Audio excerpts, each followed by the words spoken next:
Depuis plus de 25 années, le docteur Louma Eyoga et son ONG Agir pour le Gabon se sont levés pour combattre et sensibiliser sur les méfaits de la cigarette, des drogues et des boissons alcoolisées.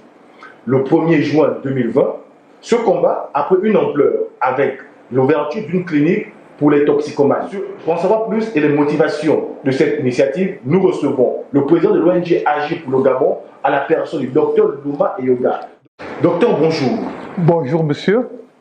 Okay, docteur, nous allons entrer dans le vif du sujet. Si vous nous faites en quelques minutes comme ça le bilan, c'est dans le résumé des actions de votre ONG. Mais déjà, c'est une ONG qui est parmi les plus anciennes du pays. Et vous avez dit 25 ans, c'est vrai que nous avons 25 ans d'âge.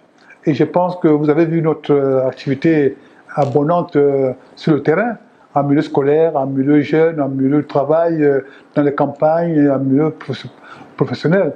Donc je pense que nous avons fait notre part dans la prévention contre les addictions, c'est-à-dire contre l'alcoolisme, contre le tabagisme, contre toute forme de toxicomanie.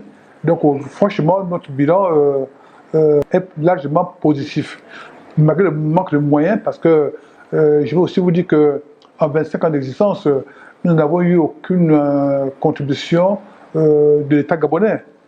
Donc nous nous sommes battus contre des puissances financières importantes, parce que derrière la production ou la commercialisation d'alcool, de cigarettes et d'autres drogues se cachent des puissances financières importantes qui ont des moyens colossaux pour pousser les Gabonais en général et les jeunes en particulier à s'alcooliser, à se droguer, à fumer, pour qu'en fait leurs comptes en banque s'emplissent. Donc voyez-vous, nous on s'est battus, c'est le combat de David contre Goliath, les mains nues, mais je pense que tous les Gabonais peuvent témoigner de ce que notre ONG Agir pour Gabon a fait quand même beaucoup de la sensibilisation. 25 ans, c'est toute une génération de compatriotes qui ont grandi en voyant nos activités méga-tribunes, les films que nous avons coproduits avec Bouémé, avec le défunt André Otong, et vraiment nous avons travaillé.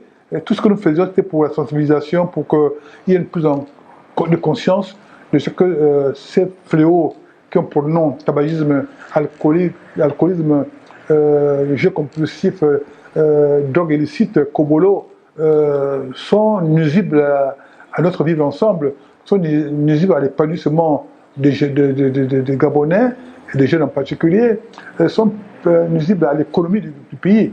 Parce qu'avec les jeunes addicts au tabac, à l'alcool, au cobolo, et ainsi de suite, on ne peut pas espérer bâtir un pays prospère, on ne peut pas développer un pays avec des locaux humains. Et malheureusement, nous avons constaté que en 25 ans d'existence, il y a un pas entier de nos compatriotes qui sont laissés pour compte par rapport au développement, par rapport à la santé publique. C'est-à-dire qu'en réalité, beaucoup de Gabonais qui souffrent de ces maladies sont ignorés, sont laissés à la marge de la société. Les alcooliques gabonais, jusqu'à la création de notre ONG, de notre clinique, qu'est-ce qu'on en faisait? Nos enfants qui fument, on a beau les blâmer à la maison qui fument, mais ils sont déjà dépendants. Hein, et on les laisse souvent mourir dans les églises éveillées ou aux mains des charlatans.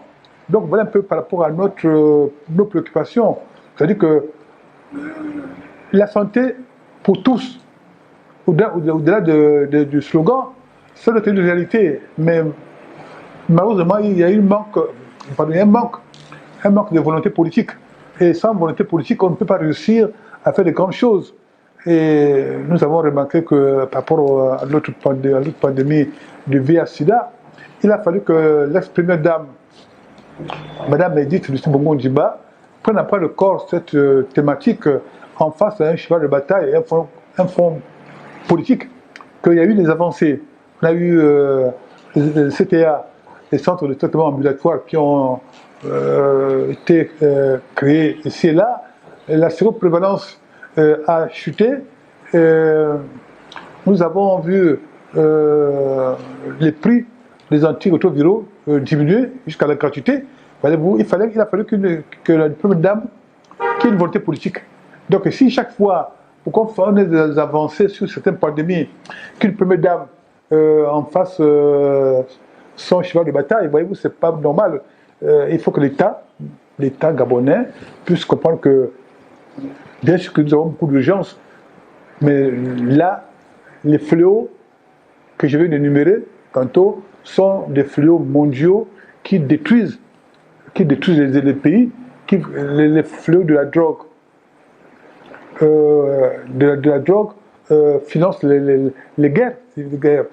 La drogue finance le terrorisme, le braquage, les homicides volontaires et involontaires, les familles déchirées, les enfants dans la rue. Donc vraiment, c'est pas des fléaux à sous-estimer. On ne doit pas sous-estimer l'ampleur de ces fléaux-là. Donc je pense que vraiment notre bilan, c'est déjà nous existons. Il y a très peu d'ONG de ce pays qui ont une durée de vie comme la nôtre. On crée des ONG et disparaissent. Bien au contraire, bon, nous sommes, à notre niveau, favorables à ce qu'il y ait beaucoup d'ONG. Mais en ce qui nous concerne, en tout cas, nous sommes là et nous sommes sur le terrain malgré le fait qu'on n'a pas assez de moyens financiers pour faire ce travail. C'était une seconde question parce que depuis un bon moment, comme par le passé, on ne va plus loin agir pour le Gabon sur le terrain, et surtout avec l'émission que vous avez organisée avec la RTN à une époque, je ne vais pas la citer. Aujourd'hui, l'ONG agit pour le Gabon un petit peu absent. Stratégie ou manque de moyens, comme vous avez dit? Non, nous ne sommes pas absents, après que nous sommes là. Nous sommes là au siège de notre ONG qui vient de créer la clinique, la plénière du genre, la première clinique de médecine générale de prévention et de traitement des addictions. Voyez-vous donc vous voyez cette structure, vous avez pu la visiter, vous pouvez prendre des images. Donc ça veut dire que nous travaillons, on est toujours là. Mais la prévention, pour revenir dans la prévention, elle a un coût. Et malheureusement, dans notre pays, souvent on préfère le spectacle, c'est-à-dire qu'on inaugure les hôpitaux avec les plateaux techniques vides, mais on prend les photos, on coupe le ruban, après il n'y a rien dedans. Donc nous pensons que la prévention que nous avons faite depuis 25 ans, elle a un coût, on aurait pu faire mieux, c'est vrai. Mais nous avons beaucoup de pesanteurs au niveau national, parce que souvent, quand vous vous battez pour une cause, même si elle est noble, on redit à la personne. Or, moi, j'aime à le dire, ma petite personne ne vaut pas grand-chose. Moi, j'essaie de donner à mon pays ce que j'ai reçu de ce pays, de vous tous, des Gabonais, parce que sans l'apport, moi, je suis de parents pauvres, donc sans le pays, le Gabon, sans l'État gabonais, je ne serais pas devenu ce que je suis aujourd'hui. Donc, ce que je fais, beaucoup de gens ne doivent pas regarder ma petite personne, ils doivent dire, est-ce que vraiment ce que le monsieur fait, ça va dans le sens de l'intérêt général? Est-ce que soigner les Gabonais, donner aux Gabonais l'espoir de santé, donner aux Gabonais l'espoir qu'ils peuvent venir se soigner, qui a un parent qui est addict, qui a un parent qui a un problème de drogue, d'alcool, de tabac, de cobolo? Est-ce que c'est pas bon? Donc, est-ce que cette initiative d'une ONG ou d'une personnalité ne vaut pas la peine d'être soutenue? Avec l'ouverture de ces structures, nous constatons que pendant l'absence, on va pas appeler l'absence, cette structure qui est venue aujourd'hui, cette clinique, vient implicitement, selon vous, implicitement reconnaître que le taux de toxicomanie au Gabon a augmenté. On voit maintenant, avant on n'avait pas ce phénomène des cobolos. Est-ce que ce n'est pas reconnaître implicitement l'augmentation des taux de toxicomanie au Gabon? Ben non, c'est pas ça, monsieur. Même s'il y avait un seul Gabonais qu'il fallait sauver, il vaut la peine, il a droit à la vie. Donc, d'abord, dans des pays, en créant cette clinique, on n'a pas réinventé la roue, monsieur. Avant d'arriver à la création de la clinique, j'ai pendant 25 ans fait la prévention avec mon ONG. Je suis allé en formation en France, notamment à l'université Paris-Sud, où j'ai obtenu un DU, c'est-à-dire un diplôme universitaire en addictologie pratique. Donc c'est fort de ces connaissances que je me suis senti fort de créer cette clinique. Cette clinique, je ne suis pas seul. Je suis en train de réunir d'autres professionnels de la santé, les psychiatres, les médecins généralistes, les addictologues, les psychologues cliniciens, les psychiatres, j'ai déjà nommé, d'autres spécialistes, des sportifs même, qui vont venir accompagner les personnes qui veulent s'arrêter de se droguer. Donc, non, le fait que on crée cette culture, ne veut pas dire que le nombre de toxicomanes ou d'addictions a augmenté, mais il faut aussi dire que ces fléaux sont des fléaux mondiaux. C'est pas l'alcoolisme, c'est mondial. Chaque année, 8 millions de personnes meurent à cause de la cigarette. Le cobolo, tous les pays voisins, nos pays voisins, l'Afrique centrale, mais au-delà, on connaît ce problème de tramadol, des produits, des opiacés ou d'autres produits, d'autres médicaments qui sont détournés de leur usage thérapeutique. Donc, ce sont des phénomènes mondiaux. Et donc, nous avons le devoir, nous, de protéger nos compatriotes, de protéger notre jeunesse contre ces fléaux qui vraiment détruisent notre humanité. Et je pense que si les Gabonais, notamment les jeunes, doivent exceller ou prétendre exceller dans ce village planétaire qui est devenu le monde, c'est-à-dire être en compétition avec les jeunes Camerounais, Ivoiriens, Sud-Africains, etc., ils doivent être en bonne santé physique et mentale. Donc, or, on voit que les drogues que nous avons nous énumérées ici jettent beaucoup de jeunes dans la rue et sont en échec scolaire. Donc, je pense que ce que nous faisons aujourd'hui, c'est juste pour participer à ce que nos Gabonais, nos jeunes, nos compatriotes vivent mieux. Tous les Gabonais ont droit à la santé.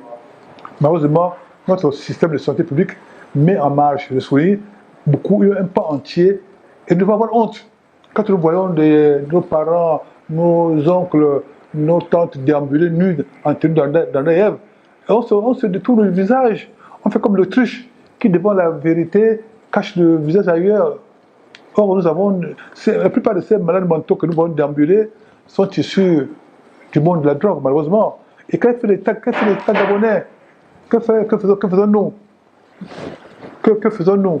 Donc je pense que vraiment c'est là le cri de cœur que nous lançons tous les jours à l'endroit, non seulement des autorités qui détiennent la clé du coffre et qui ont le pouvoir de donner les moyens aux ONG comme les nôtres, qui faisons en réalité son devoir.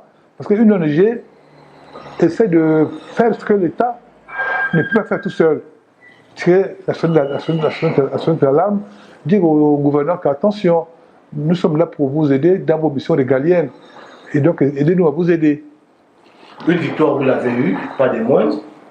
L'interdiction de consommation de cigarettes dans les milieux hospitaliers du Gabon. Vous n'avez pas trop communiqué là-dessus. Entre-temps, c'est quand même un grand pas, ne pas dire un pas de géant pour agir pour le Gabon. Oui, monsieur, nous avons au niveau de Agir pour le Gabon et d'autres ONG comme le MPS de notre compatriote Tanguy et le SOS Tabagisme.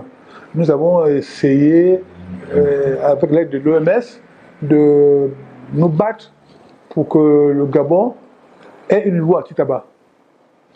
Cette loi anti-tabac a été ratifiée par d'autres pays. Malheureusement, cette loi tarde à être appliquée. Et donc, voilà un exemple d'absence de volonté politique.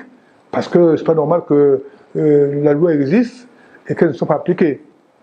Donc, parmi les articles de cette loi, il y a l'interdiction de fumer dans les espaces publics, les hôpitaux, les écoles, les transports urbains.